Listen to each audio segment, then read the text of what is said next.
Au nom du Père et du Fils et du Saint-Esprit, ainsi soit-il. Venez, Esprit Saint, remplissez le cœur de vos fidèles et allumez en eux le feu de votre amour. Envoyez votre Esprit, Seigneur, se fera une création nouvelle. Et vous renouvellerez la face de la terre. Prions. Ô Dieu qui avez envoyé votre Esprit sur ce monde, donnez-nous par ce même Esprit de comprendre et d'aimer ce qui est bien, de jouir sans cesse et divine consolation par le même Jésus-Christ notre Seigneur. Je vous salue Marie, pleine de grâce, le Seigneur est avec vous. Vous êtes bénie entre toutes les femmes, et Jésus, le fruit de vos entrailles, est béni. Sainte Marie, Mère de Dieu, priez pour nous pauvres pécheurs, maintenant et à l'heure de notre mort. Nos saints anges gardiens, Veillez sur nous, Saint Pédis, priez pour nous, Saint Joseph, priez pour nous, Saint Thomas d'Aquin, priez pour au nous. nom du Père, du Fils et du Saint-Esprit, ainsi soit-il.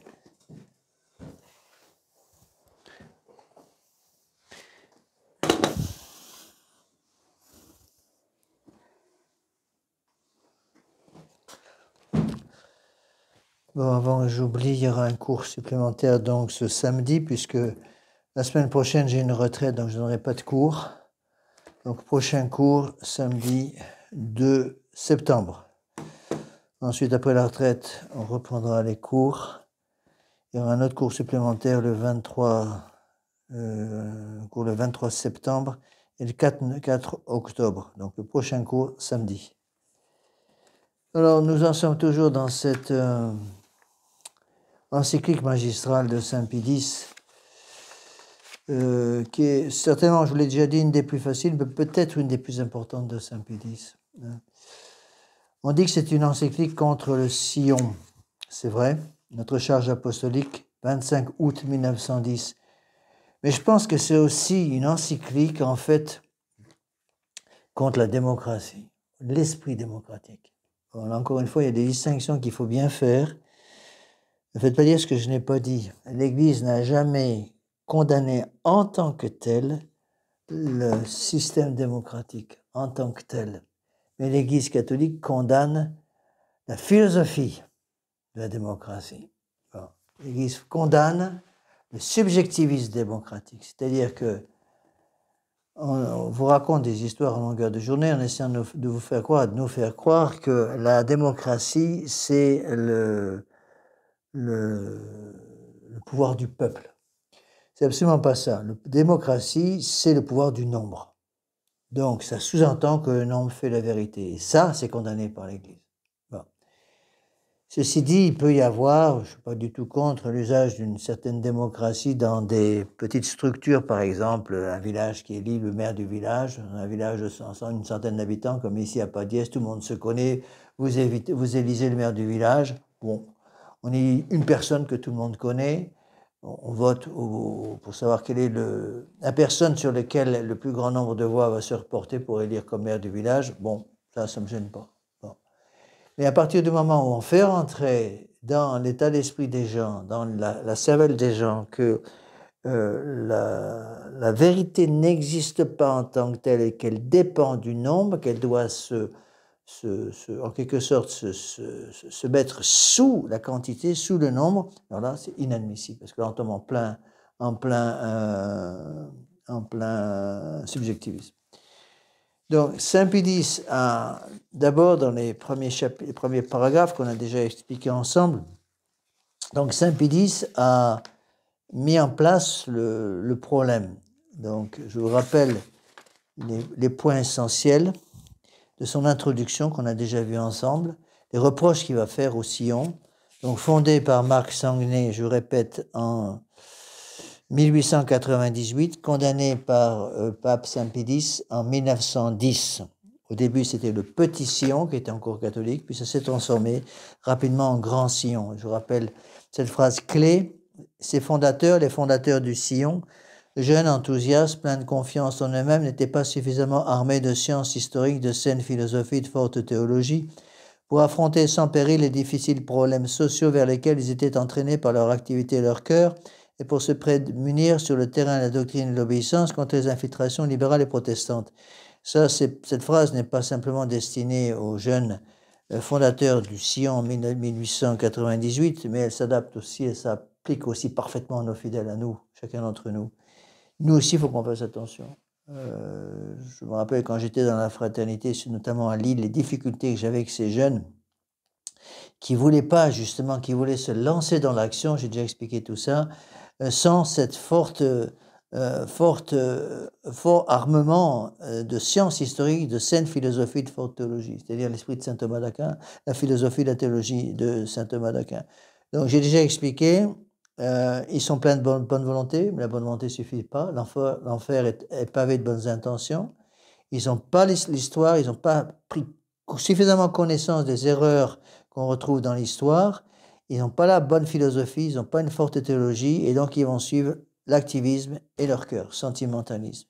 Et du coup, ils vont se faire rouler sur le terrain des infiltrations libérales et protestantes.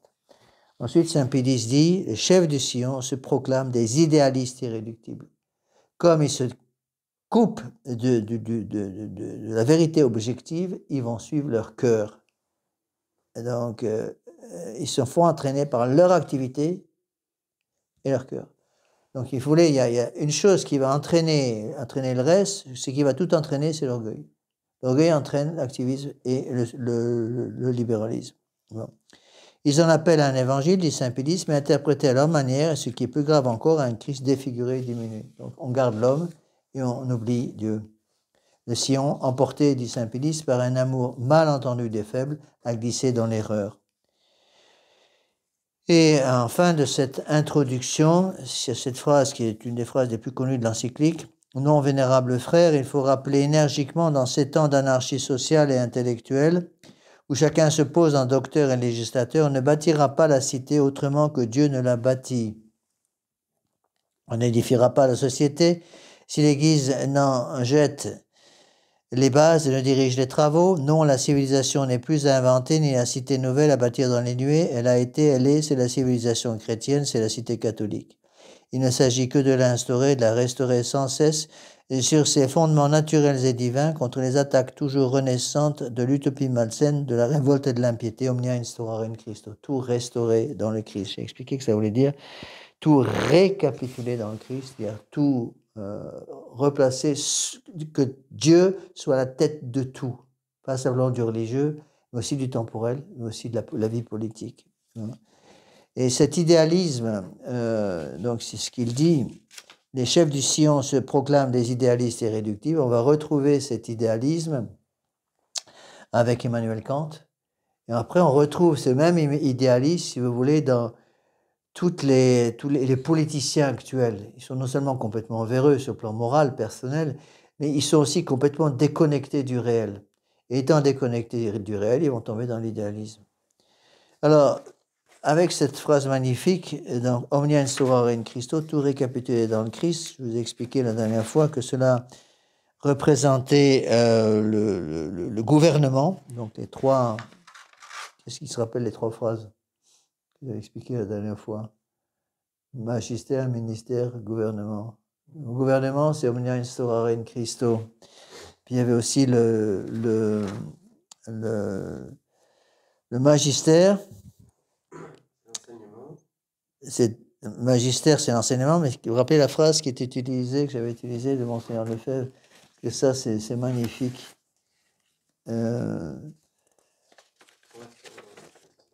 y avait donc Omnia instaurare in Christo, c'est le gouvernement, mais il y a aussi Tradidi quod et accepi, j'ai transmis ce que j'ai reçu, ça c'est Saint Paul, ça c'est le magistère. Donc je commence par me remplir du bon Dieu, l'enseignement traditionnel de l'Église, pour pouvoir le transmettre à ceux dont j'ai la charge, magistère. Et je me sanctifie, credidimus caritati. Nous avons cru en la charité, credidimus caritati. Et puis de Saint Jean, la devise de Monseigneur Lefebvre, nous avons cru en la charité au sens de vertu théologale de charité. Donc c'est l'habitation nous de la Sainte Trinité, ça c'est la sanctification. Donc, magistère tradidi quod et accepi, ministère credidimus caritati, et ça donne omnia instaurare in Christo. Donc, il faut vraiment le comprendre comme ça. Magistère plus ministère égale gouvernement. Donc, on peut aussi le transformer en disant que s'il manque soit le magistère, soit le ministère, il n'y a pas de gouvernement possible catholique. Il ne peut pas y avoir de règne social de notre Seigneur Jésus-Christ. On peut aussi changer un peu l'équation en disant enseignement traditionnel de l'Église plus sanctification traditionnelle de l'Église entraîne règne social de notre Seigneur Jésus-Christ. Magistère plus ministère égale gouvernement. Donc la meilleure façon, ça le démon l'a parfaitement compris, la meilleure façon d'empêcher le règne social de notre Seigneur Jésus-Christ, c'est justement de supprimer soit la formation magistérielle, soit la formation sacramentelle, formation spirituelle. Donc il faut les trois choses. On ne peut pas se lancer dans l'action politique qui correspond à omnia instaurare in Christo sans avoir une grande connaissance du magistère de l'Église et une grande connaissance de la vie spirituelle et une pratique de la vie spirituelle. Rappelez-vous la phrase de Saint Pie X, ils n'étaient pas suffisamment armés de sciences historiques, saine philosophie, saine théologie. D'accord ? Alors, une fois que Saint Pie X a expliqué en quelque sorte cette introduction, dans cette introduction, le problème, donc, il va ensuite, on a déjà vu cette première introduction, donc il va expliquer que cela va entraîner une fausse conception de la dignité de l'homme. Donc on retrouve dans Vatican II. Vatican II, encore une fois, c'est du bon sens élémentaire, mais il faut répéter les mêmes choses. Les grandes idées de Vatican II ne sont pas de Vatican II, elles datent de la philosophie des Lumières en fait. Et la philosophie des Lumières, c'est Voltaire, Diderot, Rousseau, c'est 1790, 1760, 1790. Cette philosophie des Lumières vient elle-même de la franc-maçonnerie 1717 et la franc-maçonnerie vient elle-même du protestantisme de 1517 et ce protestantisme de 1517 vient lui-même de la Renaissance du XIVe siècle. Donc, il faut bien garder les échelons, si vous voulez, de cette échelle qui nous fait descendre vers l'enfer. Et il ne faut pas se faire d'illusions si nous tombons dans les mêmes erreurs, les mêmes causes produisent toujours les mêmes effets. Hein. Les mêmes causes produisent toujours les mêmes effets, et si nos jeunes dans nos paroisses ne font pas attention justement à garder à tenir compte, rappelez-vous les trois choses que demandait Saint Pie X, d'abord tenir compte du passé historique, c'est ce que je viens de faire. On tient compte de ce qui s'est passé dans l'histoire. Le XIIIe siècle, c'est le sommet, Saint Thomas d'Aquin. Ça commence à dégringoler avec Renaissance, protestantisme, franc-maçonnerie, Révolution française et la philosophie des Lumières et ensuite tout le reste. Donc il faut tenir compte. Parce que si on n'en tient pas compte, mais qu'on accepte les mêmes causes, on va arriver aux mêmes effets, même si on ne peut pas le reconnaître. Oui, et ça, c'est certainement ce qui est de plus difficile. Oui. Donc, il faut faire extrêmement attention à ça pour se protéger et ne pas tomber dans les mêmes erreurs. On n'est pas plus malin que les autres. C'est pas parce qu'on a une formation, même une bonne formation intellectuelle, une bonne formation magistérielle, ça ne suffit pas s'il n'y a pas la formation ministérielle, c'est-à-dire la formation sacramentelle. Dans quel sens ? La formation sacramentelle, c'est la vie de prière. Bon. Et la vie de prière, qu'est-ce qu'elle va donner comme vertu ? Quand on prie, qu'est-ce qui se passe ? Quand on prie, on se rend compte qu'on n'est rien devant Dieu. Et plus on prie, plus on se rend compte qu'on n'est rien devant Dieu. D'accord ? Donc, plus on prie, plus on pratique la vertu d'humilité. Au contraire, plus on se dégage du magistère de l'Église, plus on essaie de remplacer le magistère de l'Église par notre propre magistère, et plus on tombe dans l'orgueil.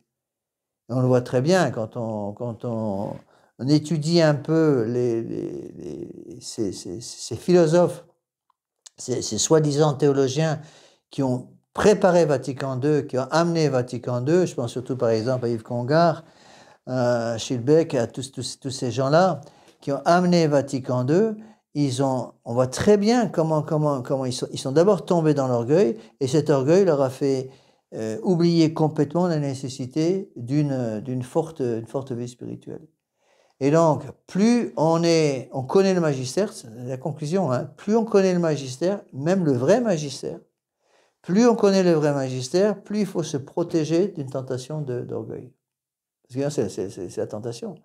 La tentation, c'est de dire je connais tout, j'ai étudié tous les textes depuis Saint-Pierre jusqu'à la mort de Pidou, je connais tout par cœur, je connais tout, je connais absolument tout, donc je n'ai plus besoin d'autre chose.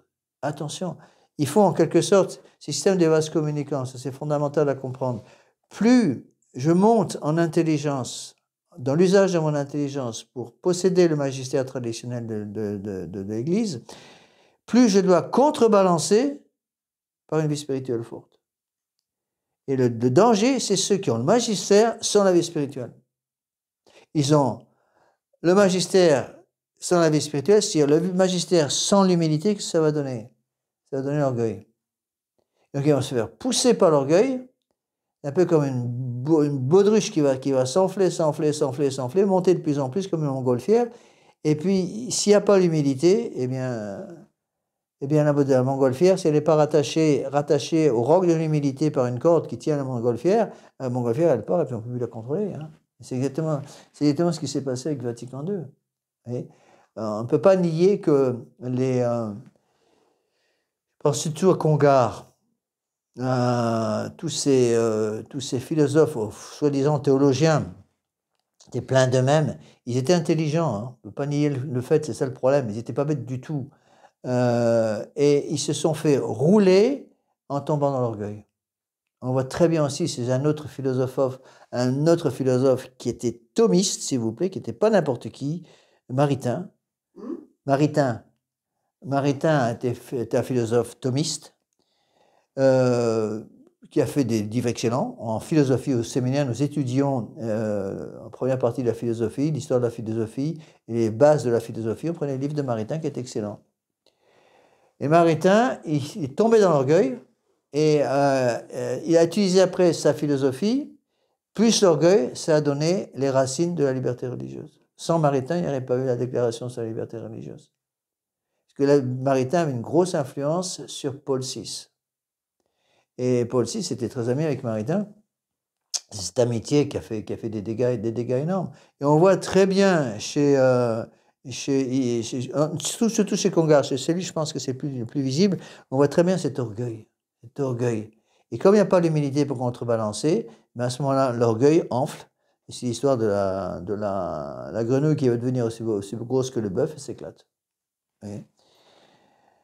Alors,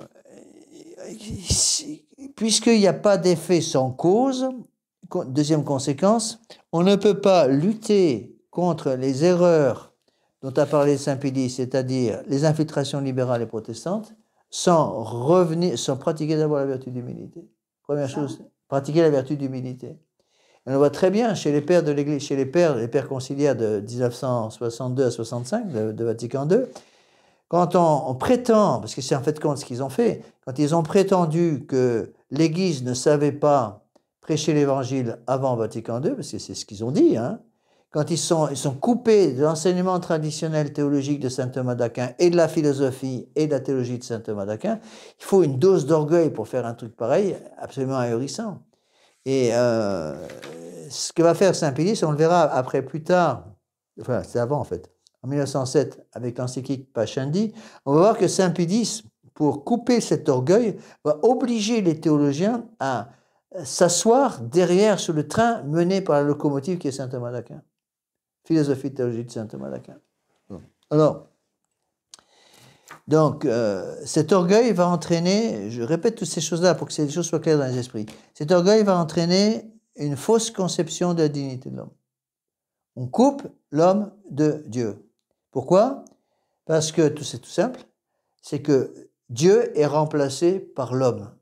Donc l'homme se coupe de Dieu parce qu'il prétend ne plus avoir besoin de Dieu. N'ayant plus besoin de Dieu, il se prend lui-même pour Dieu. Et on tombe dans le subjectivisme le plus complet. C'est je décide pas moi-même ce qui est bien et ce qui est mal. Je décide pas moi-même si ce qui a été enseigné dans l'Église pendant 20 siècles auparavant peut être applicable à mon cas particulier ou non. On tombe dans le protestantisme, on tombe dans tous ces péchés-là. N'oubliez pas que prenez le fondateur du protestantisme, Martin Luther. Il est évident que Martin Luther avait un pouvoir intellectuel énorme. Hein. Il était un excellent professeur. quand il était au début de sa carrière universitaire. C'était un excellent, quand il était moine augustin. Il a fait un très bon travail au début, il était très intelligent, mais cette intelligence l'a porté après à se couper d'enseignement traditionnel de l'Église. Ça, j'ai vu au séminaire aussi. Je ne vais pas donner de nom, mais j'ai vu des séminaristes qui étaient d'une intelligence tout à fait supérieure, vraiment supérieure, hein, à la normale, en tout cas la mienne. Et ils sont enflés dans cet orgueil, et finalement, ces mêmes qui étaient en général super durs au début, eh bien, enflés par l'orgueil, ils sont finis par tomber dans un libéralisme complet, et certains ont complètement repris, alors qu'ils avaient compris beaucoup de choses au début, ont accepté finalement de s'unir pratiquement totalement avec l'Église de Vatican II. Oui, donc, oui. Est-ce qu'on peut dire par analogie qu'ils ont mangé du fruit de l'arbre de la connaissance du bien et du mal, Ben, c'est ça. en ouvrant leur intelligence, mais du coup en niant la grâce sanctifiante? Et c'est pire que ça, c'est que n'oubliez pas qu'est-ce que leur avait dit le démon? Vous mourrez pas, si vous mangez le fruit défendu, vous déciderez par vous-même ce qui est bien et ce qui est mal. C'est ça la conséquence. C'est la conséquence. Le fruit défendu, Monseigneur Lefebvre nous disait au séminaire, le fruit défendu, c'est la liberté. La liberté. On peut dire le fruit défendu, c'est liberté, fruit de l'orgueil. En quelque sorte. On va expliquer comme ça, c'est une image. La pomme, c'est l'orgueil. Et une fois qu'elle est incorporée par l'âme de la personne qui la mange, la pomme, fruit défendu, c'est l'orgueil. Cet orgueil va entraîner dans l'âme qui consomme ce fruit de l'orgueil une fausse notion de la liberté. Et c'est au nom de cette liberté qu'après tout a sauté. Vous voyez ? Tout a sauté. Alors, comment va se manifester cette liberté? Donc, deuxième partie. Donc, Saint Pédis reprend. Le sillon a un noble souci de la dignité humaine. Bon, on a déjà expliqué. Cette dignité, il la comprend à la manière de certains philosophes dont l'Église est loin d'avoir à se louer. Il a effectivement de toute l'équipe de Voltaire. Le premier élément de cette dignité est la liberté. Bon. Liberté, entendue en ce sens que, sauf en matière de religion, chaque homme est autonome. De ce principe fondamental, il tire trois conclusions. Donc, l'orgueil entraîne une fausse conception de la dignité humaine. On coupe la dignité de l'homme de Dieu, donc Dieu est remplacé par l'homme. Bon. Ça va entraîner trois mots qui vont immédiatement rentrer dans l'âme, c'est ce qu'il faut comprendre, c'est comme ça que ça marche. Donc, si je détruis la dignité traditionnelle de l'homme qui vient de mon union avec Dieu, l'union naturelle par l'existence d'une âme et l'union surnaturelle par l'existence de la grâce, si je détruis ça, je vais remplacer cette dignité qui me vient de Dieu par une dignité qui vient de l'homme. C'est l'homme qui devient Dieu. Bon. Ceci va faire rentrer à ce moment-là dans l'âme trois mots qui symbolisent la démocratie: liberté, égalité, fraternité. Les trois mots de liberté, égalité et fraternité sont les trois mots qui vont introduire le désordre dont vous parlez, justement, dans la liberté, le désordre dans l'âme. Si je suis dans l'humilité, je me protège de ces trois poisons: liberté, égalité et fraternité. Si je tombe dans l'orgueil, j'ouvre la porte à la liberté, l'égalité et la fraternité rentrent dans l'âme. Fausse liberté, fausse égalité, fausse liberté. Si au contraire, je maintiens l'humilité, au lieu de la liberté, je vais avoir l'obéissance. Au lieu de la fraternité, je vais avoir la charité. Au lieu de l'égalité, je vais avoir la justice. Ouais.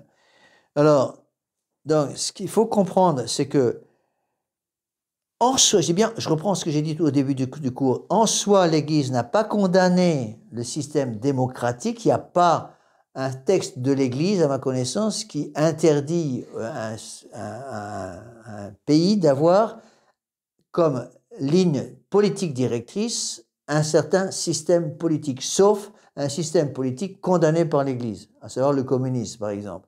Le grand capitalisme est condamné aussi par l'Église, d'accord? Mais l'Église n'a pas, en tant que telle, condamné la démocratie avec un grand D. Ce qui est condamné, c'est ce que introduit une fausse notion de la démocratie dans l'âme, à savoir liberté, égalité, fraternité. Oui. Après, ça dépend aussi des personnes à élire. Parce que si on a 10 catholiques devant nous, bien sûr. c'est facile. C'est facile. On a dit communiste Mais devant nous. à partir du moment, ce que j'essaie d'expliquer Saint-Pédis, c'est qu'à partir du moment où j'accepte cette fausse idée de liberté, d'égalité et de fraternité, à ce moment, je suis obligé d'en conclure que la vérité n'existe plus et que cette vérité n'existant plus de façon objective va exister de façon subjective. Et la seule façon de manifester la vérité de façon subjective, ce sera par le nombre. Donc le nombre est, si vous voulez, la clé qui va ouvrir la porte de cette fausse démocratie. Bon. Et Saint-Pédis va parler donc de trois erreurs fondamentales. Il va parler d'une émancipation politique, une émancipation économique, une émancipation morale ou intellectuelle. Une émancipation politique, en matière politique, je fais ce que je veux. Émancipation économique dans la façon d'utiliser les choses matérielles du monde. Et émancipation morale ou intellectuelle, je fais ce que je veux sans loi. C'est en fait ces trois émancipations, surtout la troisième, qui ont été proposées par le démon Adam et Ève. Vous ne mourrez pas, vos yeux s'ouvriront, vous deviendrez comme des dieux, vous déterminerez ce qui est bien et ce qui est mal. En gros, Adam et Ève savaient très bien que c'était Dieu qui avait déterminé ce qui était bien et ce qui était mal. C'est les 10 commandements. Et le démon leur dit, voilà, si vous mangez la pomme, vous allez tomber dans l'orgueil, ça ne lui leur dit pas, mais c'est caché. Vous allez tomber dans l'orgueil, et une fois que vous tomberez dans l'orgueil, à ce moment, vous allez vous libérer, ce que Saint-Pédis s'appelle l'émancipation intellectuelle, l'émancipation morale. Vous allez vous libérer et vous pourrez déterminer par vous-même ce qui est bien et ce qui est mal, au lieu d'avoir quelqu'un qui va le déterminer pour vous. Hein?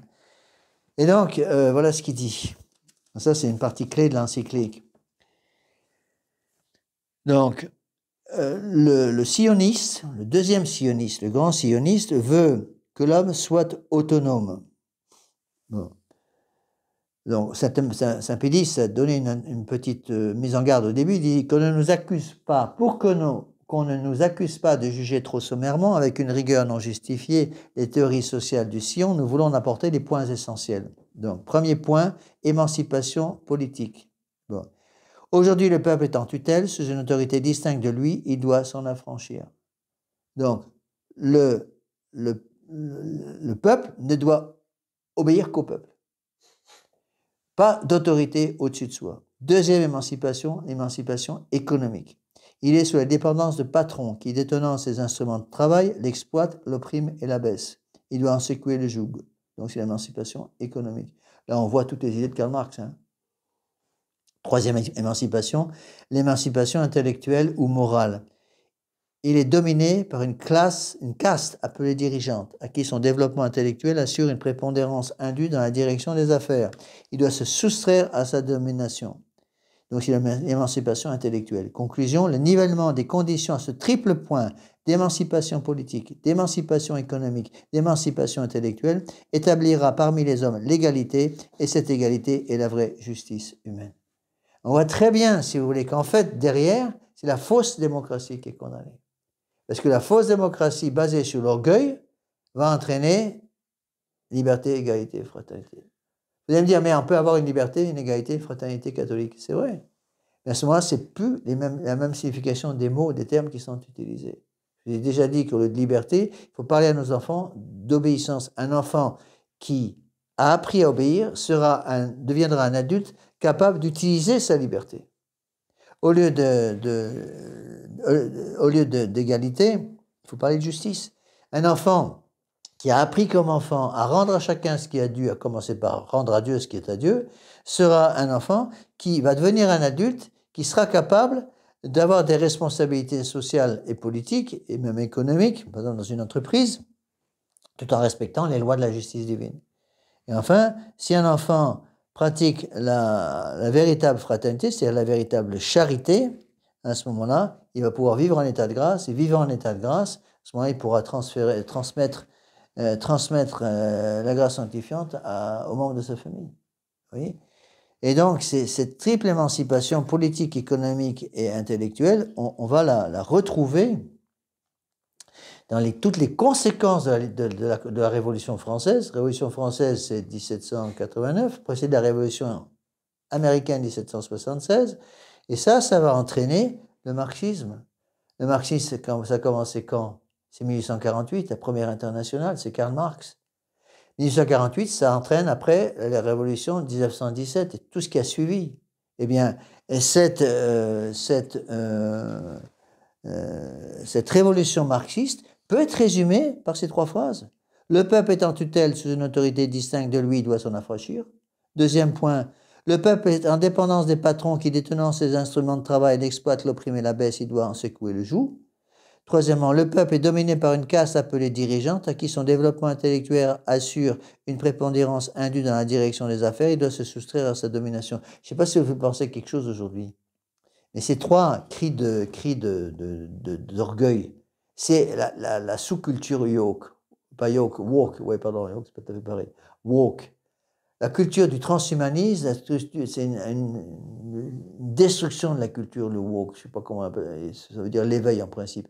Bon, c'est le mot qui s'utilise maintenant en anglais, mais on voit ces 3 cris de guerre, c'est en gros le cri de guerre que le démon a mis dans le cœur d'Adam et Ève. Je ne mourrai pas, mes yeux s'ouvriront, je deviendrai comme Dieu et je déciderai par moi-même ce qui est bien, ce qui est mal. Derrière tout ça, derrière ces fausses idées, on retrouve, j'ai insisté là-dessus dans un sermon il n'y a pas longtemps, j'ai prêché là-dessus à Andorre la semaine dernière. En fait, c'est la woke culture et la révolution de 1789, parce qu'en fait, c'est les mêmes principes, hein, c'est faire croire aux gens que les dons préternaturels sont toujours existants. On a toujours les dons préternaturels, rappelez-vous. Immortalité, impassibilité, intégrité, science infuse. Intégrité, science infuse.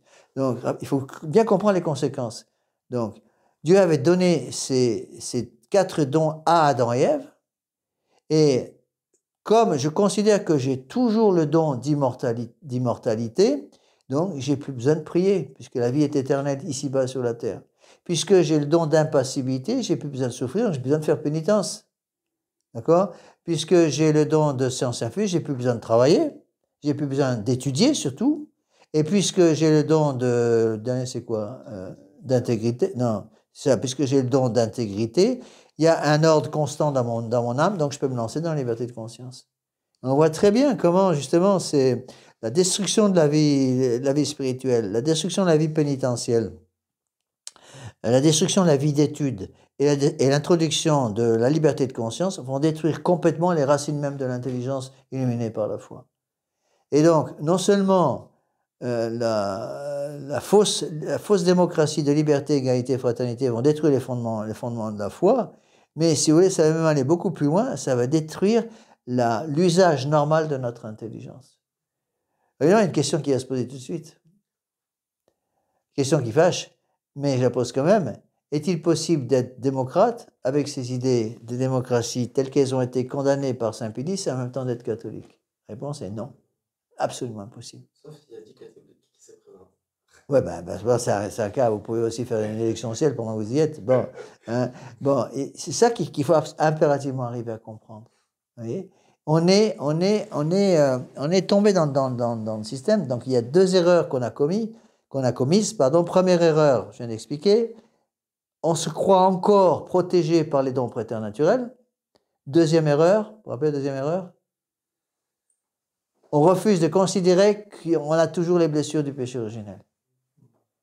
C'est une espèce de tenaille qui va tenir l'intelligence moderne.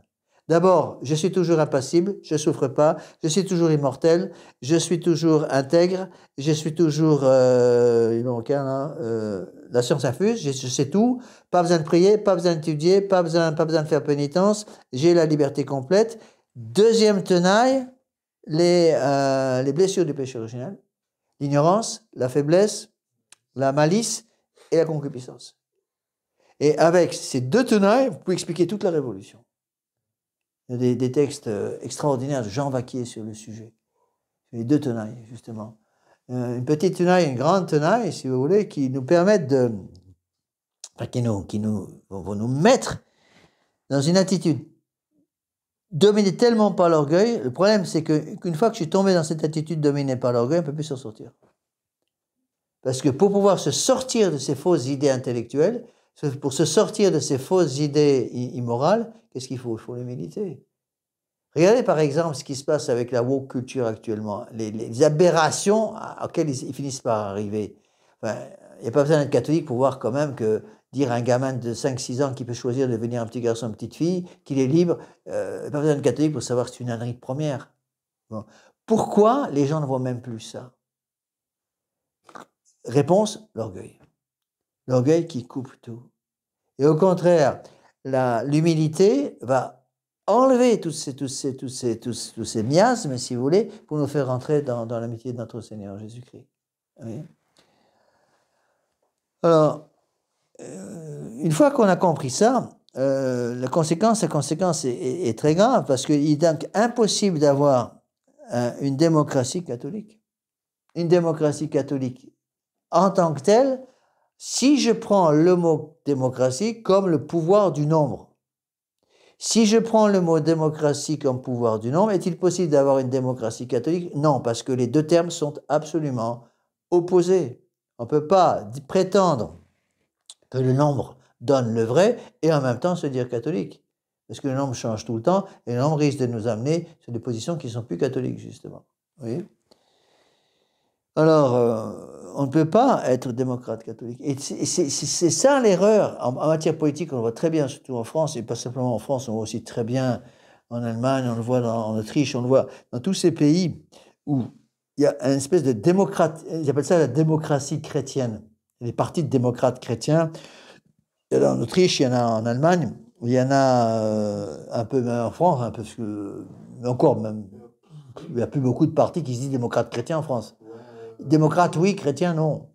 Bon, même la Marine Le Pen. Des années 2000, il y en avait un qui s'était créé en tout cas. Oui, mais même la Marine Le Pen, à ma connaissance, n'a jamais prétendu créer un parti démocrate chrétien. Ça lui brûlerait les lèvres de dire qu'elle est chrétienne. D'ailleurs, elle a complètement oublié qu'elle l'est par le baptême.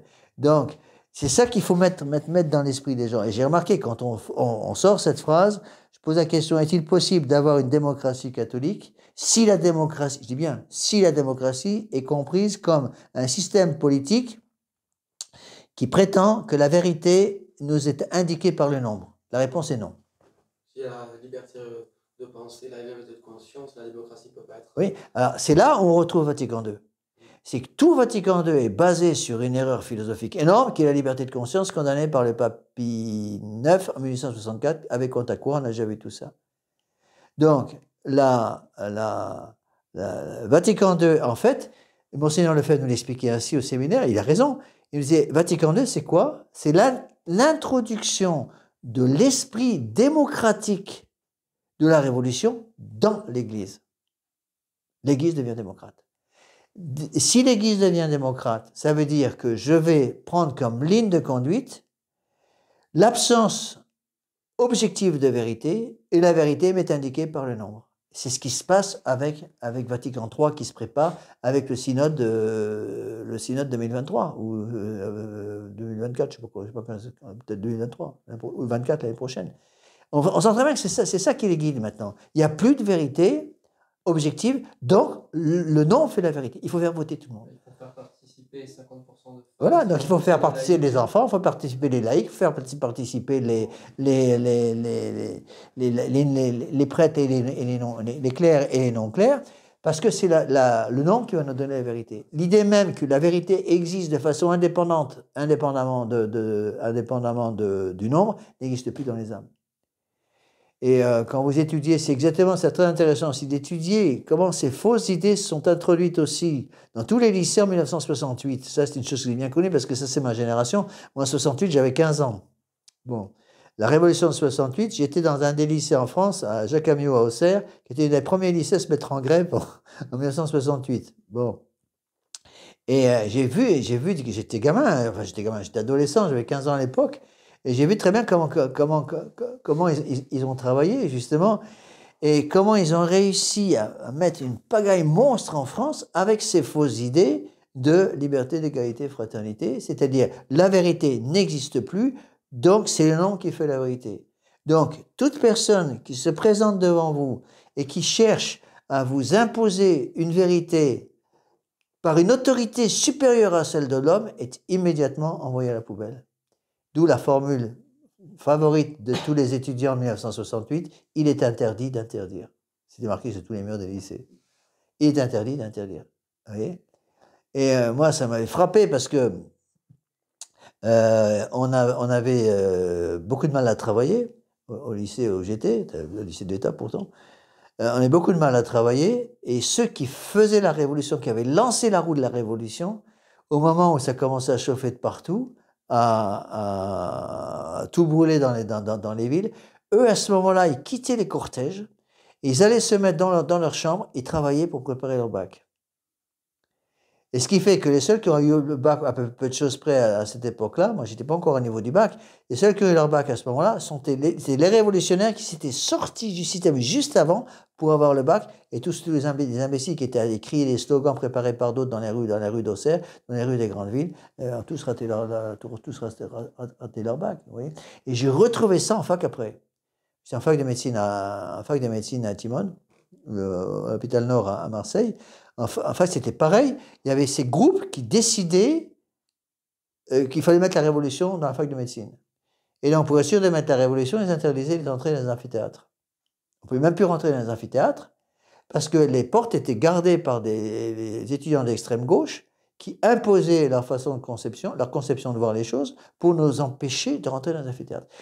Heureusement, j'ai appris des tas de choses à ce moment-là parce qu'on avait des profs qui, eux, voulaient travailler, nous faire travailler. Donc, on est rentré par des portes de derrière pour pouvoir aller dans des salles de travail. Et à ce moment-là, le professeur nous donnait des cours privés sur des choses qui n'étaient pas en général expliquées aux étudiants. J'ai appris des choses passionnantes en matière de médecine. Vous voyez. Et donc, je sais que ça choque certaines personnes, mais la démocratie telle qu'elle est comprise actuellement ne peut pas être catholique, c'est impossible. Alors, on va nous dire... Mais, monsieur l'abbé, la démocratie, c'est le pouvoir du peuple.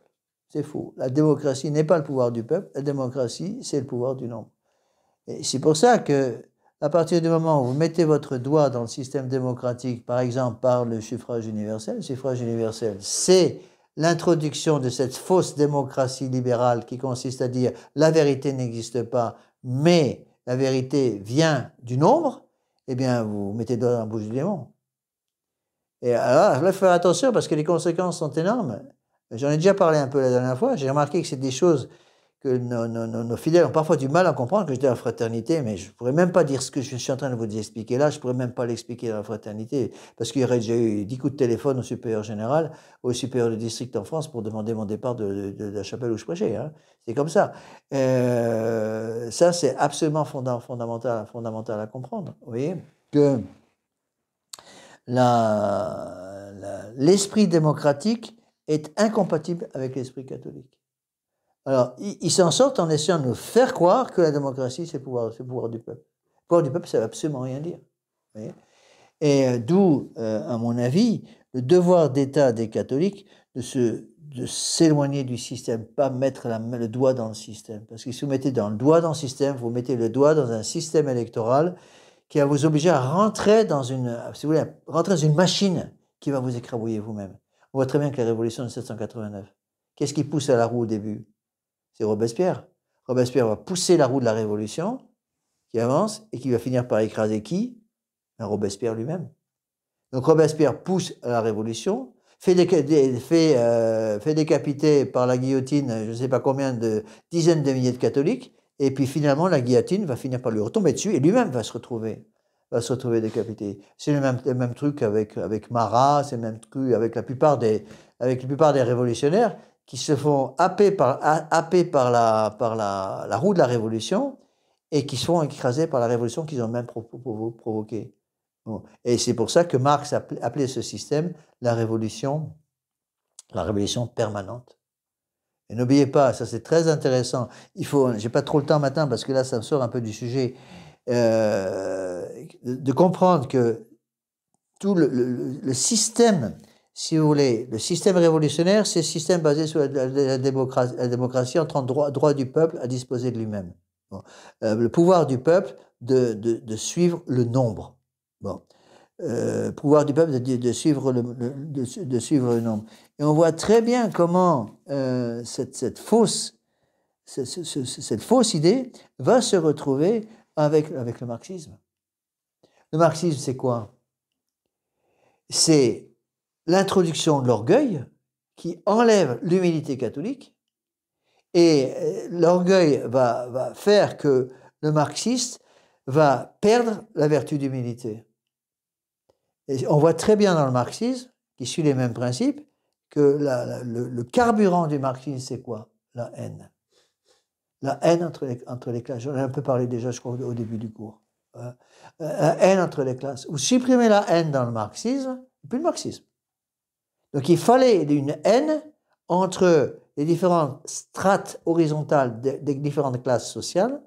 Et pour être sûr que cette haine soit constamment alimentée, il fallait impérativement avoir une masse de gens sans racines. On appelait ça le prolétariat. Donc vous supprimez le prolétariat, il n'y a plus de marxisme. Vous mettez la charité dans le prolétariat, il n'y a plus de marxisme. C'est pour ça que on voit très bien pourquoi la révolution qui suit les mêmes principes, même si le non-marxisme n'existait pas encore à l'époque, la révolution de 1789 qui suit les mêmes principes, quelles sont les premières personnes qu'elle va faire passer à l'échafaud? Ce sont justement les sœurs, les religieuses, entre autres les religieuses par exemple de Saint-Vincent de Paul, qui ont fait un travail extraordinaire de charité à l'égard des pauvres. Et donc, ils vont faire passer les prêtres, les religieux, les évêques qui pratiquaient cette charité, même si ce n'était pas parfait, faire passer par la guillotine en coupant la branche sur laquelle ils étaient eux-mêmes assis. Pourquoi? Parce qu'ils se rendent bien compte qu'ils coupent la branche sur laquelle ils sont assis, mais ils se rendaient aussi compte que tant qu'on a l'Église catholique qui nous parle de charité, qui nous parle de réconforter les pauvres, qui nous parle d'aider les petites gens, on ne peut pas mettre la haine. Donc, la révolution marxiste est incompatible avec la foi catholique. Mais ce qu'il faut comprendre aussi, c'est que la démocratie est incompatible avec la foi catholique. L'esprit démocratique, c'est impossible.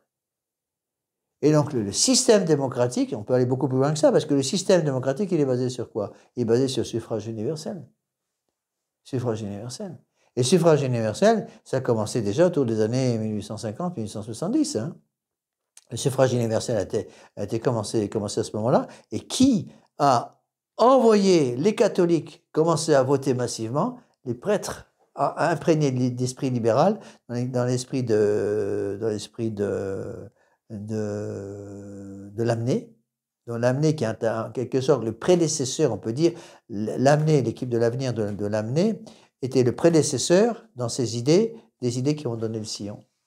Les sillons vont permettre l'arrivée du marxisme à l'intérieur des classes catholiques. Vous voyez? Parce que, bon, qui est déjà un marxiste dans des classes, si vous voulez, qui n'ont pas été touchées par la foi catholique, c'est déjà triste.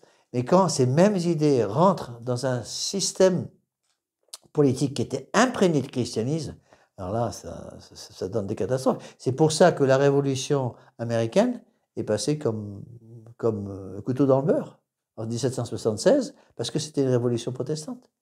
Mais la France étant encore imprégnée de 15 siècles ou 16 siècles de catholicisme, eh bien, évidemment, la révolution a dû être une révolution sanglante. Voyez?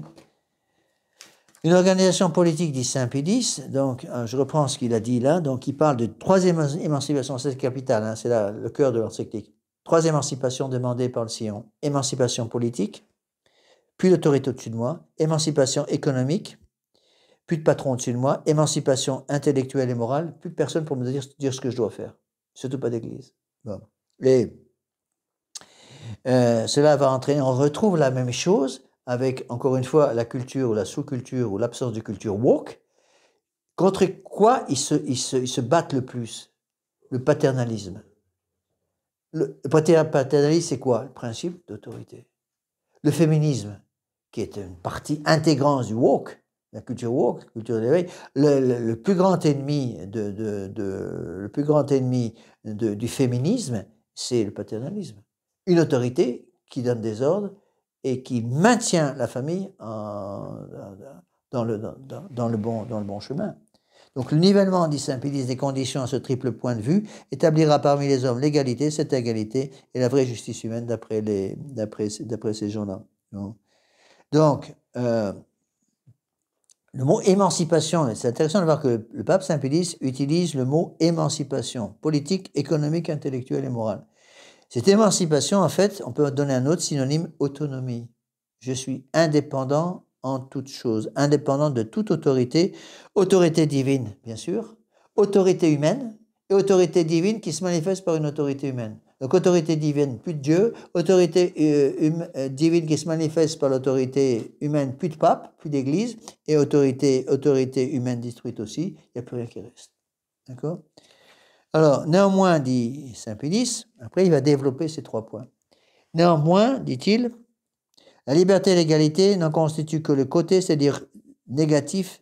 Ce qui fait proprement et positivement la démocratie, c'est la participation la plus grande possible de chacun au gouvernement de la chose publique, et cela comprend un triple élément, politique, économique et moral. Donc il y a 3 mensonges, si vous voulez. Un politique, pas d'autorité au-dessus de moi en matière politique, économique, pas de patron au-dessus de moi, moral, personne pour me donner une loi. Je fais ce que je veux. Là, on retrouve le mot de non serviable, je ne servirai pas. D'accord ? Alors, première émancipation, ou autonomie, si vous voulez. On voit très bien quand on étudie ça, mais finalement, toutes ces idées sont des enfants naturels, je dirais, de l'orgueil. Vous mettez l'humilité, c'est fini. Et c'est ça qui a fait la force de l'Église. Dans une maison religieuse, c'est l'autorité qui dirige. Dans un couvent, c'est l'autorité qui dirige. Vous voyez, l'exemple type qui faisait hurler les révolutionnaires, c'est rappelez-vous, les Carmélites de Compiègne. Les Carmélites de Compiègne qui sont décapités, eh bien, ils avaient amené la charrette avec toutes les, c'était en 1793, je crois. Ils amènent la charrette avec toutes les Carmélites qui vont être décapitées. Et donc, ils ouvrent la porte de la charrette, et puis ils vont prendre la première pour l'amener sous la guillotine. La première va se mettre à genoux devant sa supérieure pour lui demander l'autorisation de mourir pour le Christ. Elle reçoit l'autorisation, reçoit la bénédiction supérieure, et va se mettre sous le couperet de l'échafaud. Et les révolutionnaires étaient tellement impressionnés par ça qu'ils n'ont pas osé l'empêcher. Et chacune des... Je ne sais plus combien elles étaient, je crois qu'elles étaient 16. Je ne suis pas sûr de mon chiffre. Hein. Chaque carmélite, avant de mourir, allait se mettre à genoux devant la supérieure du couvent pour demander l'autorisation de mourir. Hein. Pour bien montrer, nous n'avons rien à faire avec cet orgueil révolutionnaire. Nous pratiquons la véritable humilité et la véritable charité. Et ceci, je pense aussi, nous aide à comprendre la haine des modernistes à l'égard de la tradition. On le voit très bien avec l'attitude de Bergoglio aujourd'hui, qui cherche absolument par tous les moyens ou à tout regrouper dans le bateau de la fraternité Saint-Pédis, après à couler le bateau, je ne sais pas ce qu'il va faire, mais en tout cas, on voit très bien cette haine de la tradition. On accepte tout, vous voyez. Prenez dans les églises modernes, on a je ne sais pas combien d'exemples comme ça, dans les bâtiments d'église. Les modernistes veulent faire une messe clown là-dedans, pas de problème. Les musulmans débarquent pour demander à avoir un service musulman, il n'y a pas de problème. Les bouddhistes viennent pour demander à pouvoir mettre le statut de Bouddha sur le tabernacle, comme ça s'est fait à Rome, au moment de l'assise, c'est possible aussi. N'importe qui peut venir et peut avoir une église. Mais moi, si je demande une de ces églises pendant 2 heures pour un mariage, on me dit non. Mais il y a des gens qui vont vous dire, mais c'est complètement illogique, pourquoi ils font ça? C'est pas illogique, c'est parfaitement logique au contraire. Tout sauf le vrai. Tous les faux dieux sont acceptés, sauf le vrai. Donc on veut bien du bouddhisme, on veut bien de l'islam, on veut bien du modernisme, on veut bien des chamans, on veut bien de n'importe quoi, parce qu'on sait que c'est des faux dieux, mais pas la véritable Église. Et c'est pareil pour la messe. Donc toutes les fausses messes sont acceptées, sauf la vraie. Sauf la vraie. Hein? Exactement. Voilà, c'est l'épître de la messe des docteurs. L'épître de la messe des docteurs. Ce passage, à la fin des temps, les hommes ne supporteront plus la saine doctrine. Ouais, c'est ça. Et vont se donner beaucoup de maîtres pour satisfaire leurs oreilles. Et donc, la seule solution, il n'y en a qu'une, il n'y a pas 36. La seule solution, c'est un retour à la foi traditionnelle. Retour à la foi traditionnelle, c'est-à-dire prendre ce que l'Église a toujours fait, C'est pour ça parfois, des gens, j'ai encore reçu un message ce matin d'une personne que je ne connais pas qui me remerciait pour tout ce qu'elle a trouvé sur le site, Madame de Gracias. Et puis une personne que je ne connais pas, je ne rencontrerai sans doute jamais, et qui me remerciait pour ça. Et tous ces gens me demandent, mais monsieur l'abbé, comment je fais maintenant? Elle a compris toute seule, il faut que je me confesse. Elle a compris aussi toute seule qu'elle ne peut pas se confesser à n'importe qui. Elle m'a dit, monsieur l'abbé, je ne peux pas venir me confesser à vous, vous habitez beaucoup trop loin de chez moi, à qui je peux me confesser? Bon, heureusement, elle a eu la bonne idée, j'habite dans tel département. Je ne vais pas donner son nom, l'endroit où elle habite. Elle habite dans tel département. Dans le département en question, je connaissais un couvent qui est Unakum, mais les prêtres ont été ordonnés prêtres par la fraternité Saint-Pédis. Les moines. Bon. Et ça, je peux donner le nom du couvent. C'est le couvent des frères d'Avrier, des dominicains d'Avrier. Ils ont tous été ordonnés par Monseigneur Lefebvre ou par les évêques de Monseigneur Lefebvre. Donc, les confessions sont valides. Je dis, allez là. J'ai prévu, attention, c'est Unakum. C'est en union avec Vatican II. C'est en union avec la Rome actuelle. Mais les confessions sont valides. Ça, je ne suis absolument pas d'accord avec la ligne dure de ceux qui disent il ne faut même pas aller vous confesser à ces gens-là. Parce que quand vous avez des gens comme ça qui vous demandent la confession, il ne faut surtout pas éteindre la mèche qui brûle encore. Le pire des crimes que vous puissiez faire, c'est dire à ces gens-là, là, ils peuvent vous confesser, on est comme chez au temps des Japonais, et débrouillez-vous pendant 3 ou 4 siècles, dans 4 ou 5 siècles, le bon Dieu enverra peut-être quelqu'un pour une Sainte Jeanne d'Arc pour faire un miracle. Non, attention. Et là, on voit très bien qu'il y a un autre esprit révolutionnaire, là, je veux dire quelque chose qui va faire grincer des dents, mais un esprit révolutionnaire qui va aussi essayer de nous couper, si vous voulez, couper de la foi catholique et de l'Église catholique la partie, je dirais politiquement, pas politiquement, mais d'extrême droite, je veux dire dans ce sens-là, des gens qui ont la foi, par exemple les gens qui suivent Monseigneur Sandborn, c'est sûr pour moi ont la foi catholique, ils connaissent la catéchisme, ils connaissent Saint-Pédis, ils disent la messe traditionnelle, non Unakum, ils savent dire, les prêtres savent dire la messe correctement, ils confessent, bon. Mais de pousser quelqu'un qui vient vous appeler au secours, qui ne peut pas se confesser à un prêtre non Unakum parce qu'il n'y en a pas, et qui demande la confession, et le pousser à ne pas se confesser, pour moi c'est un crime. C'est un crime parce que vous enfoncez dans la boue quelqu'un qui essaie de sortir du marécage. Oui, donc il faut mettre les gens les avertir, en quelque sorte, et en même temps les aider. Et toutes ces idées, on voit très bien, n'oubliez pas le texte 1910, on va retrouver toutes ces idées après avec Vatican II. Vous pouvez reprendre notre charge apostolique et dire que c'est une encyclique contre le sillon, c'est une encyclique contre le faux esprit démocratique, c'est une encyclique contre Vatican II. Toutes les idées de Vatican II sont condamnées là-dedans. Vatican II, c'est quoi? Émancipation politique, émancipation économique, émancipation intellectuelle et morale. Je ne servirai pas. Personne ne va me dire ce que je dois faire. Je suis libre. D'accord?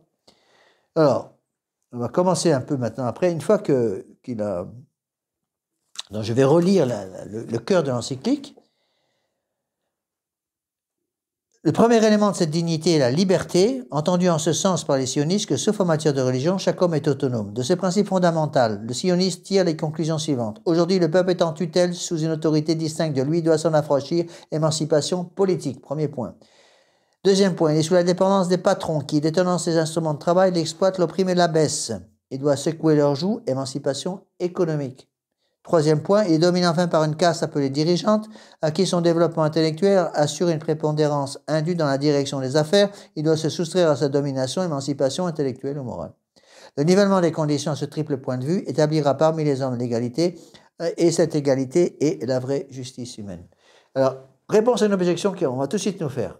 Même sur l'abbé, il est vrai qu'avec la révolution industrielle en Angleterre, puis après en France, il y avait effectivement des patrons qui tyrannisaient leurs ouvriers, qui ne remplissaient pas leur devoir d'état de patron. Bon. Il y avait des politiciens qui, en matière politique, tyrannisaient leur peuple. Il y avait des gens qui, en matière intellectuelle et morale, voulaient mettre leur volonté dans la volonté de ceux qui dirigeaient. C'est vrai. Mais même si il est vrai qu'il y a eu des révolutionnaires, qu'il y a eu des mauvais prêtres, qu'il y a eu des gens qui n'ont pas, des patrons qui ont mal fait leur boulot, il ne faut pas enlever le principe.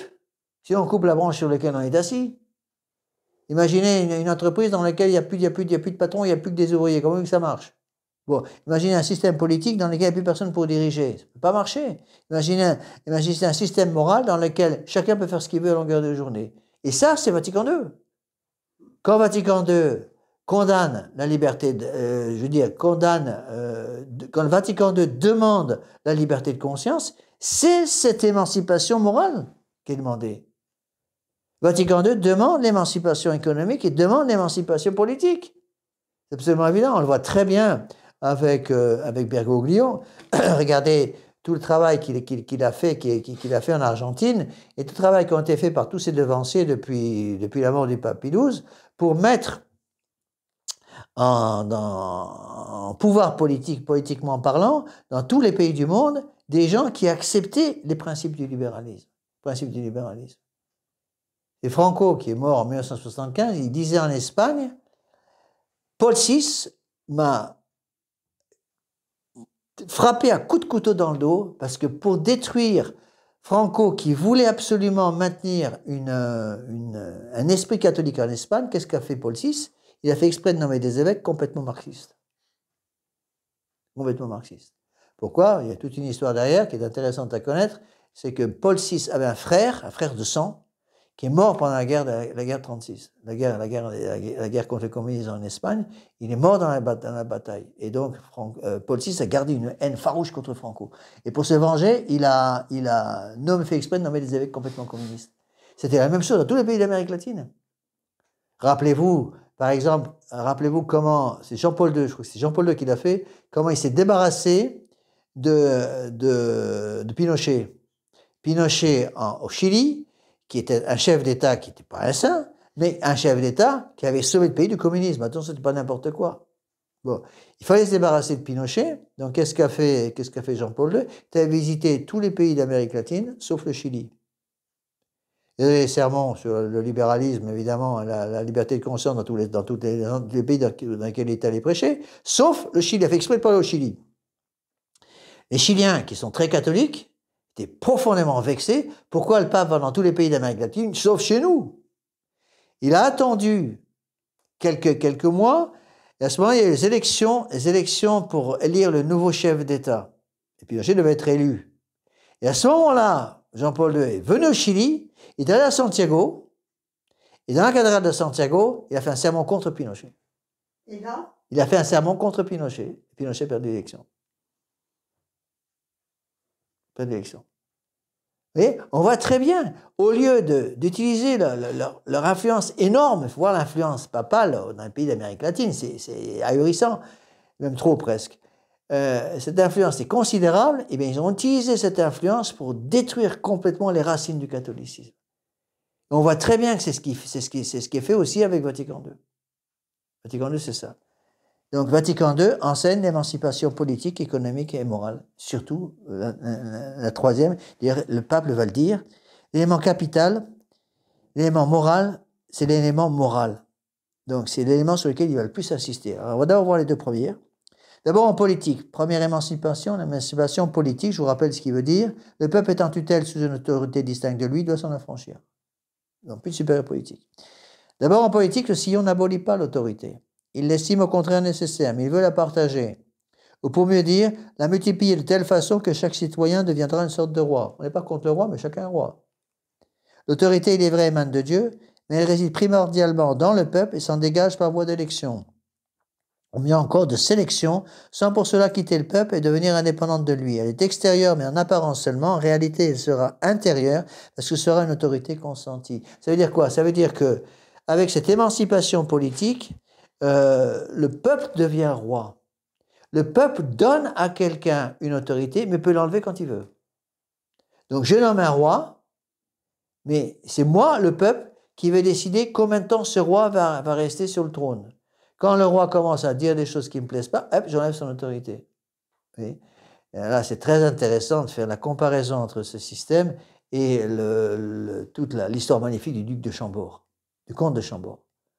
Le comte de Chambord, donc, a refusé, après la révolution de rétablissement de la monarchie, a refusé de devenir, il a dit expressément, je refuse de devenir le roi de la révolution. Et vous voulez un roi, mais vous voulez un roi qui soit un roi avec vos principes révolutionnaires. Donc on a voulu imposer au comte de Chambord le drapeau de la révolution. Et il a refusé, non pas pour une bête histoire de tissu, mais parce que le drapeau de la révolution représentait la triple émancipation politique, économique et intellectuelle et morale, c'est-à-dire la liberté, l'égalité et la fraternité. C'est ça qu'il a refusé. Il avait raison. Et très peu de gens l'ont vu. J'ai vu des tas de conférences, même sur YouTube, de gens qui n'ont pas compris ça et qui critiquent fortement la position très ferme du comte de Chambord, qui a refusé à ce moment-là un pouvoir politique. Il avait parfaitement raison, parce qu'on lui demandait un pouvoir d'exercer le pouvoir politique dans des conditions qui faisaient qu'un gouvernement catholique était impossible. Il avait parfaitement raison. Parfaitement raison. Et les gens qui ont voulu imposer le drapeau bleu, blanc, rouge, le drapeau de la Révolution à comte de Chambord, sont responsables du fait qu'on aurait pu avoir à ce moment-là un roi catholique de nouveau sur le trône et que ça ne s'est pas fait, justement à cause de cette emprise. Parce que le drapeau bleu, blanc, rouge, c'est le drapeau de la Révolution, attention. Hein, qu'un sang impur abreuve nos sillons. Marseillaise, c'est quoi ce sang impur? C'est le sang catholique, hein. Bon. C'est pour ça que la Marseillaise, vous ne me la ferez jamais chanter. Hein. J'ai jamais chanté la Marseillaise, sauf la Marseillaise des Blancs. Marseillaise Vendel, qui était un chant catholique, ils avaient repris l'hymne de la Marseillaise, mais avec des paroles catholiques. Bon. Mais oui, tout ça est lié. Si on n'étudie pas le lien qui rassemble toutes ces fausses idées, on ne peut pas y arriver. Voyez, donc, la première émancipation que demande donc le Sillon, dans la pratique, c'est cette émancipation du principe d'autorité. Vous voyez, c'était Veuillot, je crois que c'était Louis Veuillot qui avait dit que, je ne sais plus si c'était lui, il avait un des grands contre-révolutionnaires du 19e qui avait dit, lorsque Louis XVI lorsque la Révolution a coupé la tête de Louis XVI, la Révolution a coupé la tête à tous les chefs de famille. Tous les chefs de famille. C'est parfaitement exact. Vous voyez. Après, deuxième émancipation, l'émancipation économique. Donc, rappelez-vous, le synonyme d'émancipation, l'autonomie, l'indépendance économique, l'indépendance politique, on a déjà vu, l'indépendance économique, voilà ce que dit Saint Pie. Il en sera de même dans l'ordre économique. Soustrait à une classe particulière, le patronat sera si bien multiplié que chaque ouvrier deviendra une sorte de patron. La forme appelée à réaliser cet idéal économique n'est point, affirme-t-on, celle du socialisme, c'est un système de coopérative suffisamment multiplié pour provoquer une concurrence féconde et pour sauvegarder l'indépendance des ouvriers qui ne seront enchaînés à aucune d'entre elles. Et là, rappelez-vous ce que j'ai déjà expliqué, j'ai expliqué que le marxisme est un système de nivellement horizontal, alors que le catholicisme est un système vertical, système corporatif. C'est système corporatif vertical contre le système horizontal du syndical. Donc, avec un système corporatif vertical, le respect par les corporations de chaque condition d'entreprise, de chaque condition de métier, il est possible de garder la foi catholique. Avec un système horizontal, c'est impossible. Donc, quand on met le doigt déjà dans ce genre de syndicat, déjà, on ne peut plus rien faire. On ne peut plus rien faire. Vous voyez. Heureusement, il n'y a pas de syndicat des prêtres non lacum, hein, parce que, sauf qui peut. Vous voyez. Enfin, troisième émancipation, l'émancipation intellectuelle, qu'en fait, il va appeler l'émancipation morale, qui est la plus importante. Voilà ce qu'il dit.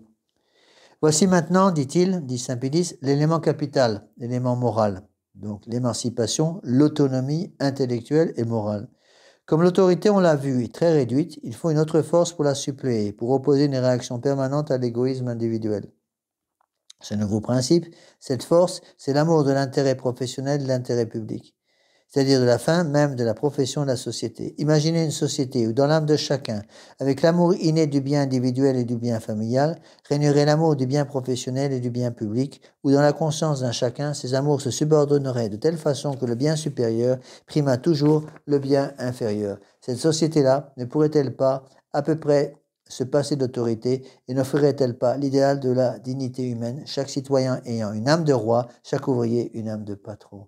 Qu'est-ce qu'il nie là? Il nie le péché originel complètement. S'il n'y avait pas le péché originel, très bien. Il n'y a pas de péché originel, alors d'accord pour le sillon. S'il n'y a pas de péché originel, d'accord pour la démocratie.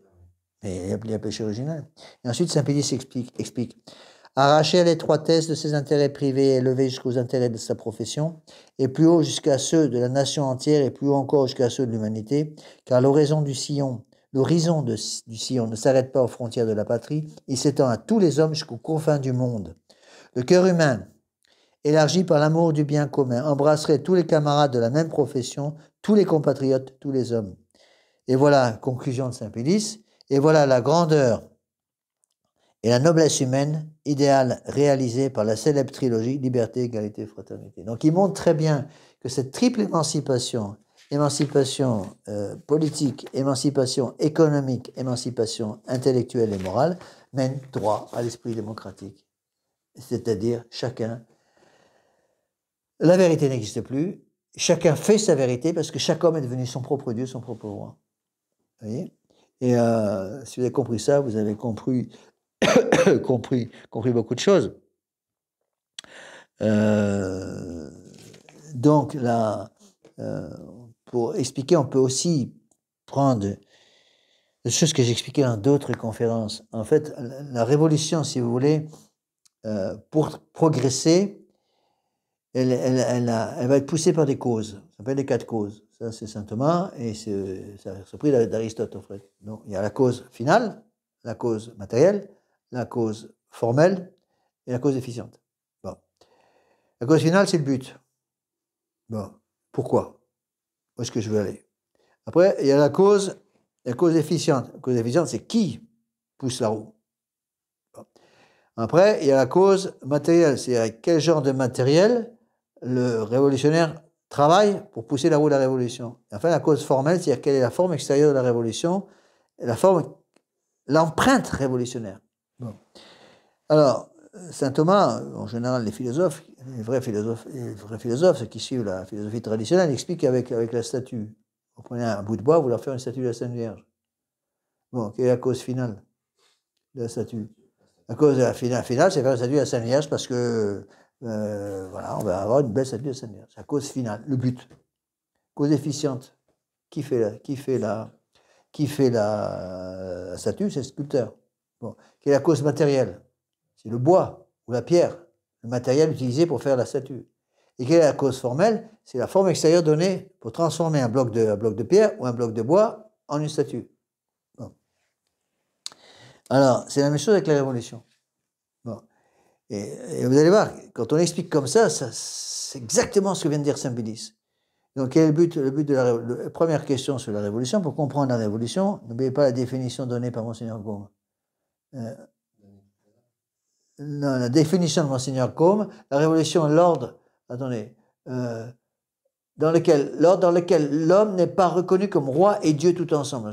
Il y a un mot qui me manque là. Comment ça commence cette définition? J'ai perdu de mémoire. La Révolution est l'ordre formé tout ordre dans lequel l'homme n'est pas reconnu comme Dieu et roi tout ensemble. Donc, le but, la cause finale de la Révolution, c'est la damnation du genre humain. On le voit très bien avec le monde actuel. La woke culture, c'est ça, c'est damner les âmes. C'est absolument évident. C'est pour ça qu'on pousse les gens à sortir du mariage, c'est pour ça qu'on pousse les gens à l'avortement, c'est pour ça qu'on pousse les gens à changer de sexe et tout ça. Le but, c'est de damner les âmes. Deuxième cause, la cause efficiente. La cause efficiente, c'est qui fait la révolution. Bon, il est évident que si la cause finale est la damnation des âmes, la cause efficiente sera le démon. Bon.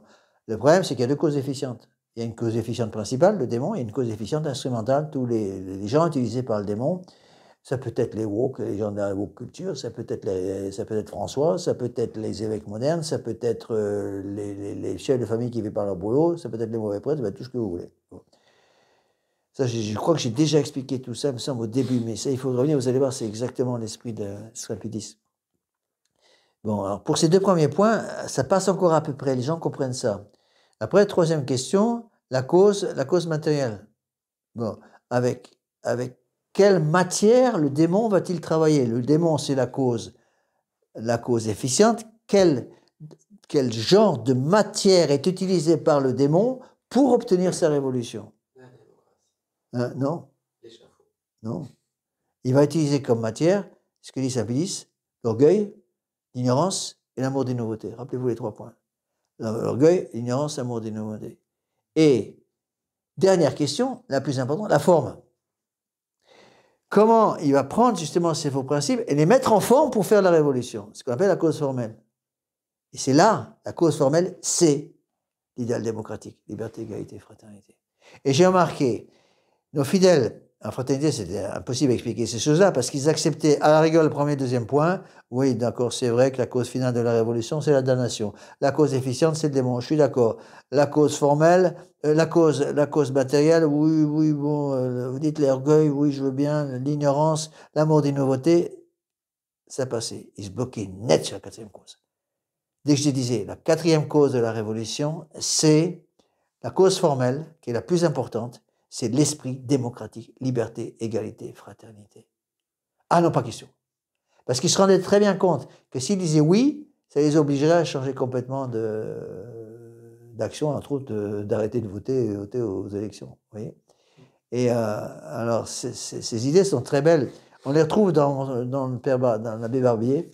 Et un laïc a fait un très bel article là-dessus. Je ne sais pas si c'est encore vivant. Sa femme vient de mourir, je crois. M. Taillade, Éric Taillade, que j'ai connu quand j'étais étudiant avant de rentrer au séminaire. Et Éric Taillade avait écrit un excellent article sur les 4 causes de la Révolution dans le BOC, Bulletin de l'Occident chrétien, qui, je pense, a disparu depuis longtemps. C'était génial. C'est la première fois que je voyais quelqu'un mettre ses idées en place de cette façon. Après, on voit dans l'abbé Barbier qu'il reprend les mêmes choses, mais pas avec les mêmes mots exactement. Donc, la cause formelle de la révolution, la cause formelle de l'esprit révolutionnaire qui a détruit le sillon, c'est l'esprit démocratique. Et donc, saint Pédis ici le dit. Voilà la grandeur, la noblesse humaine, idéale, réalisée par la célèbre trilogie liberté, égalité, fraternité. C'est-à-dire on enlève l'esprit catholique, pauvreté, chasteté, obéissance, on enlève les commandements de Dieu, et on remplace ça par l'homme, manifesté par sa liberté, l'égalité et la fraternité. Et alors dans Vatican II, c'est la même chose, sauf qu'ils ont changé les mots. Au lieu de liberté, c'est liberté de conscience. Liberté religieuse, liberté de conscience. Au lieu d'égalité, c'est la collégialité. Au lieu de fraternité, c'est l'écuménisme. Écuménisme, collégialité, liberté de conscience, c'est tout Vatican II. Hein. Mais la clé qui ouvre la porte de Vatican II, sans laquelle on ne peut pas comprendre les erreurs de Vatican II, c'est la liberté de conscience. La liberté de conscience, c'est je décide ce qui est bien et mal. Tu deviendras comme Dieu et tu décideras par toi-même ce qui est bien et ce qui est mal. Promesse de Satan à Adam et Ève. C'est ça la liberté de conscience. La liberté de conscience, c'est je ne suis plus une règle qui m'est imposée de l'extérieur. C'est-à-dire qu'en tant que catholique, un catholique, c'est quelqu'un qui obéit. Évidemment, on obéit une loi, la loi divine. La loi divine, elle nous est imposée par Dieu, c'est la loi des 10 commandements, pour être sûr qu'on l'ait bien comprise. Dieu l'a même mise dans la nature humaine, c'est la loi naturelle. On n'a pas besoin d'être catholique pour savoir que je ne peux pas tuer, voler ou prendre la femme de mon voisin. C'est du bon sens élémentaire. Donc, toute la révolution travaille avec ça. La liberté de conscience fait que je refuse catégoriquement d'avoir une autorité qui va me dire ce que je dois faire. C'est ce que saint Pédis appelle l'émancipation intellectuelle ou morale. Le refus du premier commandement. C'est le refus de toute autorité au-dessus de soi, quelle qu'elle soit, l'autorité divine bien sûr, et de tout ce qui découle de l'autorité divine. C'est le refus par exemple des commandements de Dieu. C'est le refus des commandements de Dieu, d'accord ? Et là, saint Pédis montre bien avec ça que le sioniste, si vous voulez, a passé complètement la ligne rouge et qu'il n'y a plus rien de catholique là-dedans. Alors qu'il parle constamment de promouvoir la foi catholique. En fait, ils ne sont plus catholiques parce qu'ils suivent, ils prétendent avoir une vision catholique, mais en fait, ils ont un esprit démocratique qui est incompatible avec la foi catholique. Et cet esprit démocratique s'est manifesté, dit saint Pédis, c'est pas moi qui le dis, la grandeur et la noblesse humaine idéale réalisée par la célèbre trilogie liberté, égalité, fraternité. Et donc c'est exactement ça, c'est-à-dire l'esprit démocratique du sillon a tué le sillon catholique, a transformé le sillon, le petit sillon qui était encore catholique, au grand sillon. L'esprit d'indépendance. Ouais. Je ne servirai pas. Et ça, c'est toute la, si vous voulez, tout le combat de la foi catholique contre l'esprit de la Révolution, française. Alors, Saint Pie X explique après que ces trois éléments de émancipation politique, émancipation économique, émancipation intellectuelle et morale sont subordonnés l'un à l'autre. Le plus important, dit-il, l'élément capital, c'est l'élément moral. L'élément moral, il parle de la troisième émancipation, l'émancipation intellectuelle. L'élément moral, c'est-à-dire que je ne veux plus de commandement qui m'indique ce que je dois faire. Je fais ce que je veux. Bon. Si Dieu me dit que je ne dois pas prendre la femme de mon prochain, mais il faut que je sois d'accord avec ça. Est-ce que j'accepte de prendre dans ma conscience personnelle, puisque c'est ma conscience individuelle qui va maintenant diriger la conscience divine, ma conscience personnelle, ma conscience individuelle, est-ce qu'elle accepte ce principe? Si oui, je veux bien être fidèle à ma femme. Sinon, non. Et tout comme ça. Et on voit très bien que dans l'Église de Vatican II, c'est clair et net avec les prêtres. C'est pour ça qu'ils en arrivent pratiquement plus confessés, parce que pour eux, justement, il y a liberté complète. Vous n'avez pas le droit. Il est interdit d'interdire, rappelez-vous la devise des révolutionnaires de 68, il est interdit d'interdire, vous n'avez pas le droit d'imposer à des hommes libres et qui sont devenus des dieux une loi qui vient d'un Dieu indépendant d'eux-mêmes. Et c'est intéressant de voir qu'au début des exercices de Saint Ignace, bon, je vais bientôt faire les exercices, vous verrez, la première phrase des exercices, l'homme a été créé pour louer, honorer, servir Dieu. Dès le début, Saint Ignace détruit d'un trait de plume, si vous voulez, toute l'œuvre révolutionnaire. L'homme n'est pas indépendant, l'homme a été créé, c'est une créature. Qui dit créature dit obligation. Qui dit créature dit devoir. Donc, le mot créature est incompatible avec les notions même d'émancipation ou d'autonomie politique, économique ou morale. Et le plus grave, c'est l'émancipation morale. Et ça, c'est la woke culture. Vous voyez, la woke culture, c'est ça, c'est l'émancipation morale. Plus personne ne peut me dire ce que je dois faire. Quand on entend certains raisonnements, par exemple des féministes, ça fait frémir. J'ai entendu une féministe une fois un discours, on m'avait envoyé un petit documentaire, c'était très intéressant. Une féministe qui disait, tant qu'une femme sera obligée d'allaiter son enfant, elle sera esclave. Tant qu'il y aura sur la terre une femme allaitant son enfant, elle sera esclave. Oui. Et c'est ça, c'est pour ça que les féministes, il n'y a pas plus anti-féminine qu'une féministe. Là, j'ai horreur du terme féministe, parce que féministe, en fait, c'est tout sauf féminine. Il n'y a pas de plus anti-féminine qu'une féministe. Les féministes, elles veulent absolument ressembler à des hommes, donc elles veulent des poils partout, elles veulent de la barbe, elles veulent un peu tout, parce qu'elles sont féministes. En fait, ce qu'on demande à une femme, c'est d'être féminine. On demande à un homme d'être viril.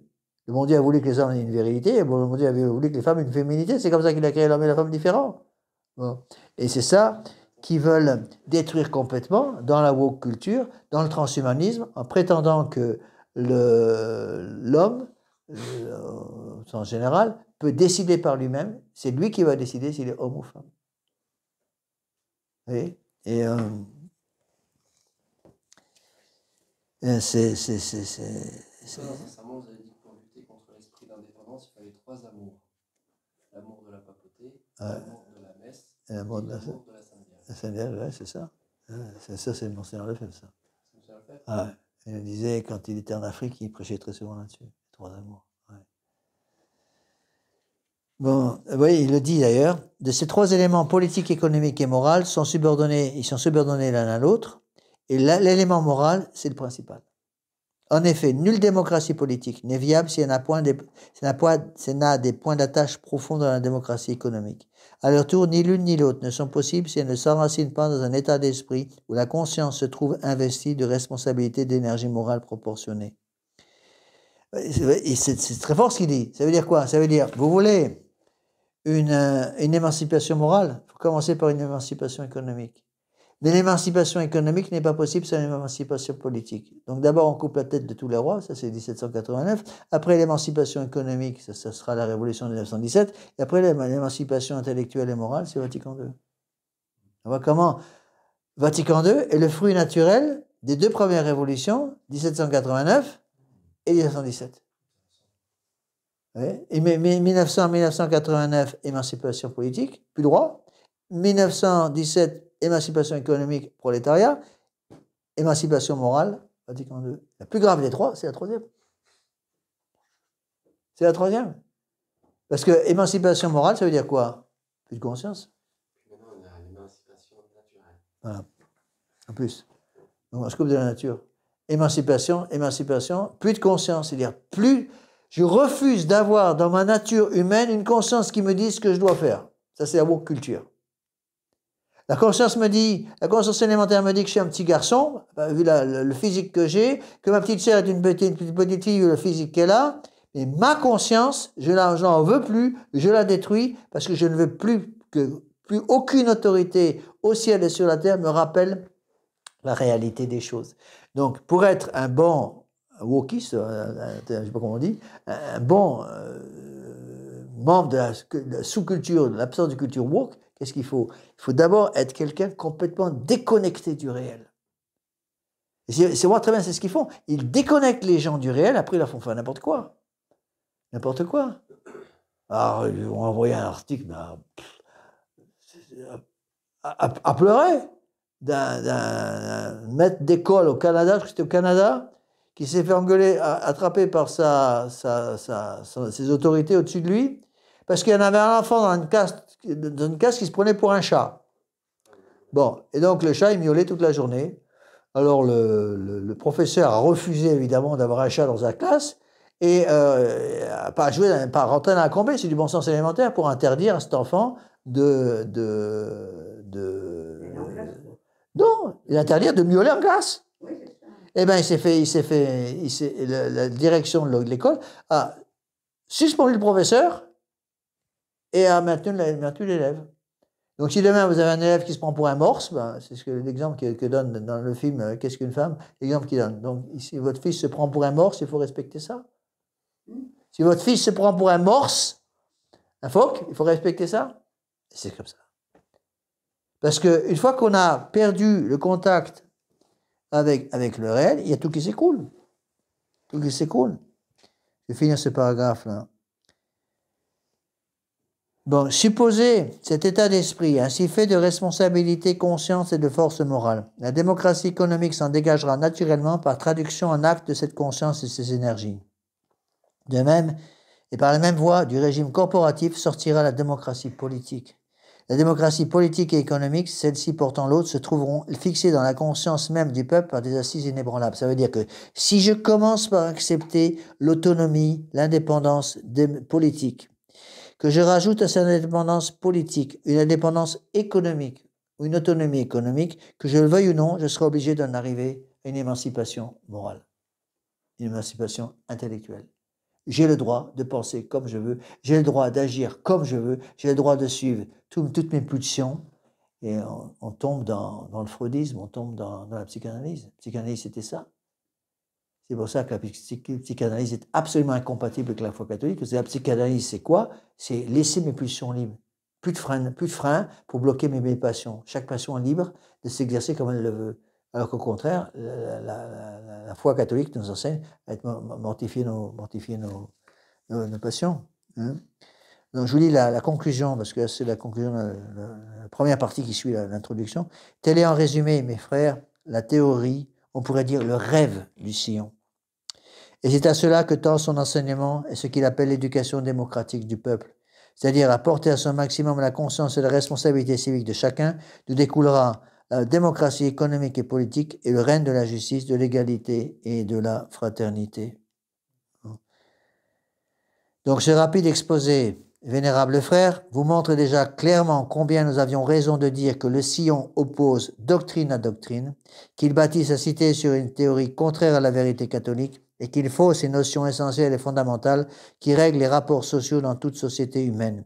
Cette opposition ressortira davantage encore des considérations suivantes. Et ensuite, Il va développer ça.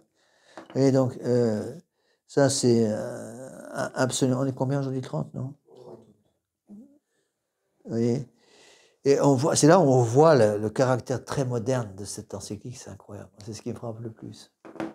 La modernité de cette encyclique. C'est-à-dire les idées condamnées dans cette encyclique, c'est toutes les idées d'une Marine Le Pen, c'est toutes les idées d'un Macron, c'est toutes les idées d'un Mélenchon, c'est toutes les idées de tous ces politiciens, que ce soit de droite comme de gauche, qui n'ont absolument rien compris à tout ça. Rien compris à tout ça. Vous voyez? Ils sont républicains. Eh ben oui, mais... C'est bien que les encycliques des papes condamnent notre peuple moderne. Rappelez-vous la dernière proposition du syllabus. Ah oui. Le pape de se réconcilier avec le progrès, le libéralisme moderne. Voilà. Bon, on va arrêter là parce que ça fait déjà 1h30 que je vous parle. Donc attention, donc pas de cours mercredi prochain, par contre un cours supplémentaire samedi prochain, le 2 septembre. On va terminer par une prière. Au nom du Père et du Fils et du Saint-Esprit, ainsi soit-il, je vous salue Marie, pleine de grâce. Le Seigneur est avec vous, vous êtes bénie entre toutes les femmes, et Jésus, le fruit de vos entrailles, est béni. Sainte Marie, Mère de Dieu, priez pour nous pauvres pécheurs, maintenant et à l'heure de notre mort, ainsi soit-il. Nos saints anges gardiens, veillez sur nous. Saint Pédis, Saint Joseph, Saint Ignace de Loyola, Saint Thomas d'Aquin, au nom du Père, du Fils et du Saint-Esprit, ainsi soit-il. Voilà. Et puis ce bout de mort.